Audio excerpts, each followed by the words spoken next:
In this video, we show you how to install ceiling fan from A to Z.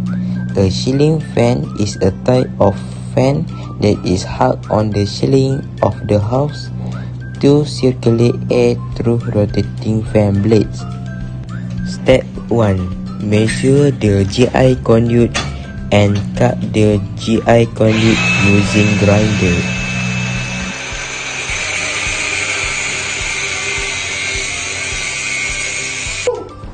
Make a strip using star and dice.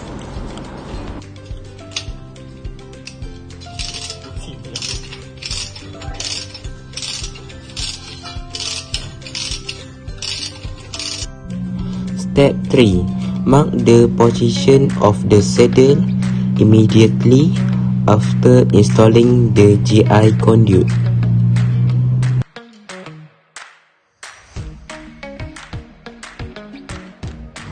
GI conduit must be installed carefully and neatly.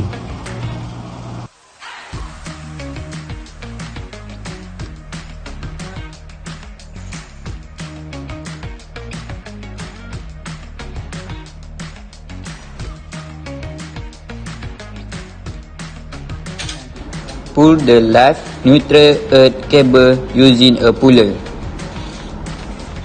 Cable pulling work must be careful to ensure that the cable is not damaged.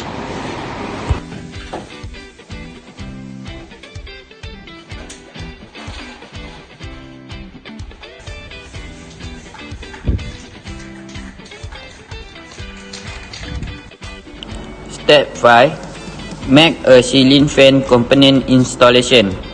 Part of fan is motor unit, blade, pipe assembly, blower canopy, upper canopy, regulator and part set. 1. Installing ceiling fan blades. 2. Tighten the screw using a screwdriver. Install the blade using a screwdriver so that the screw is not loose.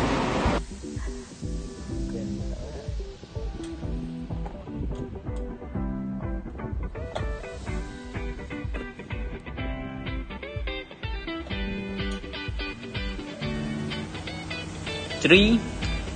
Make fan holder assembly.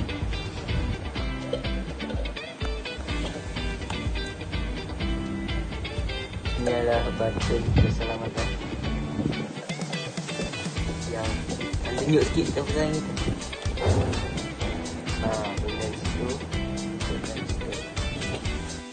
Step 6.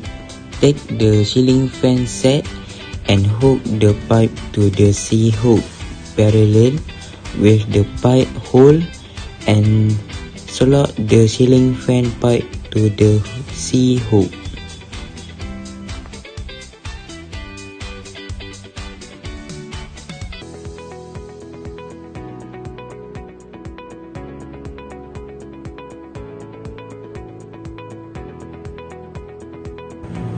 Arrange and tie safety wire.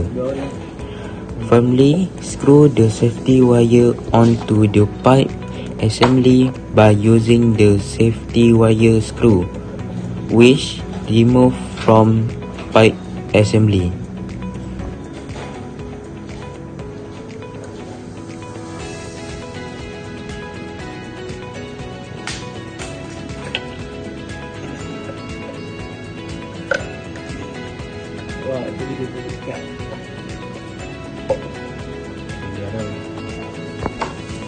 Step 7.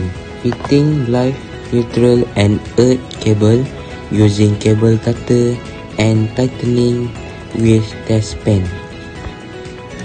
The installed cable must be correct.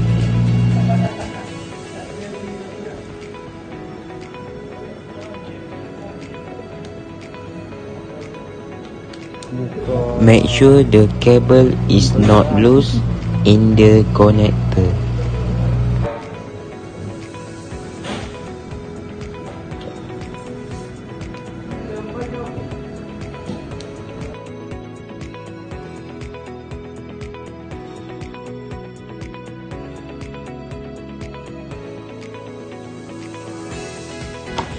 Step 8.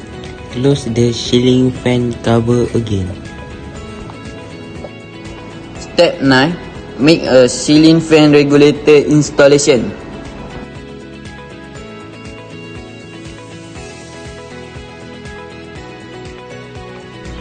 Fix and tighten back regulator cover by screw.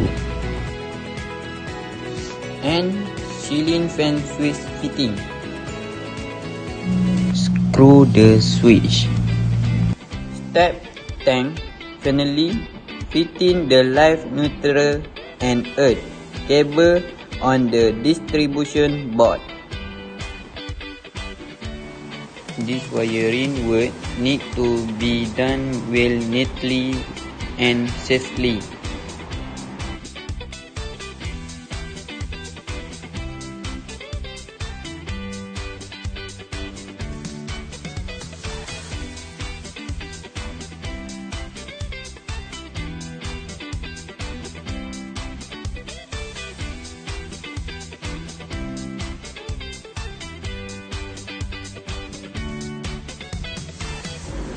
Fan, switch and regulator are properly and securely installed. The installed ceiling fan worked well.